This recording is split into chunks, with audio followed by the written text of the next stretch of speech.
متحدہ عرب امارات نے پاکستان سمیت 6 ممالک سے آنے والی پروازوں پر عائد پابندی میں نرمی کا اعلان کرتے ہوئے مسافروں کو مشروط داخلے کی اجازت دے دی ہے۔ ان ممالک سے آنے والے مسافر آج 5 اگست سے متحدہ عرب امارات میں داخل ہو سکتے ہیں اگر ان کے پاس متحدہ عرب امارات کا رہائشی اجازت نامہ موجود ہے۔ پاکستان میں متحدہ عرب امارات کے سفارت خانے کے حکام نے اردو نیوز کو بتایا کہ رہائشی اجازت نامہ رکھنے والے مسافروں کے لیے کورونا ویکسین کی دونوں خوراکیں لینے کی شرط عائد کی گئی ہے، جبکہ دوسری خوراک لیے ہوئے 14 دن گزر چکے ہوں۔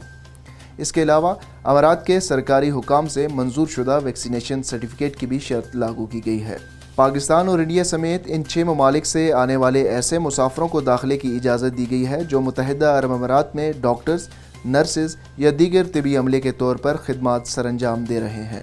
اس کے علاوہ تعلیم کے شعبے سے منسلک افراد جیسے یونیورسٹی، کالج یا اسکول میں پڑھانے والے اساتذہ کو بھی آج سے داخلے کی اجازت ہوگی۔ متحدہ عرب امارات میں تعلیم حاصل کرنے والے طلباء کو بھی آج سے پاکستان سے داخلے کی اجازت دے دی گئی ہے۔ اس کے علاوہ امارات میں سرکاری ملازمین کے اہلکاروں کو بھی داخلے کی اجازت ہوگی۔ اس کیٹیگری میں شامل افراد پر کورونا ویکسین کی خوراک حاصل کرنے کی شرط عائد نہیں ہے۔